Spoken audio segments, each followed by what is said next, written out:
जदि महाभारत पढ़ा के आपण पार समय ना मोर ये भिडियो 9टा कथा मानि नियंतु महाभारत जिस्ट आप पाइबे। नमस्कार, जय Jagannath. My self engineer Pramod Kumar Sethi, motivational speaker and business coach. आज आप महाभारत कथा 9टा मंजी कथा कहूँ, आपंकर भिडियो को शेष पर्यंत देखो। संतान मान भूल इच्छा और जिद्दी को जदि आप ठीक समय कार्य न लगाती शेष में आप असहाय होते जोटा कि कौरव ठार शिखु।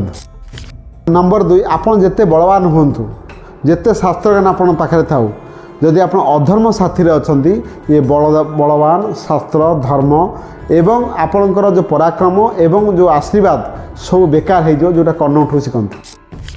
3, संतान को एते महत्वाकांक्षी करंतु नहीं जे सेपाने विद्यार दुरुपयोग करी विनाश को निमंत्रण करेंगे जो अस्वस्थ बाट शिखती। नंबर 4, एपरी क्या एमती कथा दिंतु ना जेपरिक आप अधर्मी पाखे नतमस्तक करा पड़ो जोटा पितामह भीष्म शिखती। संपत्ति सत्ता शक्तिर दुरुपयोग एवं दुराचारी गहने रही निजर सर्वनाश को देखते जोटे दुर्योधन पाखे शिखती। मुद्रा मदिरा अज्ञान मोह जदि अंध पाखे थाए ताको से दुरुपयोग तार विनाश सुनिश्चित जोटा कि आप धृतराष्ट्र शिखती।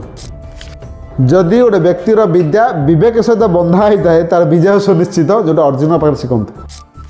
8 सबु कार्य आप छल कपट प्रपंच करती तेबे आप विनाशर सुनिश्चित जोटा कि आप शंकुनिठू शिखती। 9 जदि आप नीति धर्म एवं कर्म को ठीक सफलता सहित कर पृथ्वी एमती कौन शक्ति ना आप पराजय कर जोटा कि युधिष्ठिर शिखती। जदि ये 9टा सूत्र को आप जीवन में लगे तेणु महाभारत आप जहाँ शिखिले कार्य लगे निश्चित सफलता पाइबे।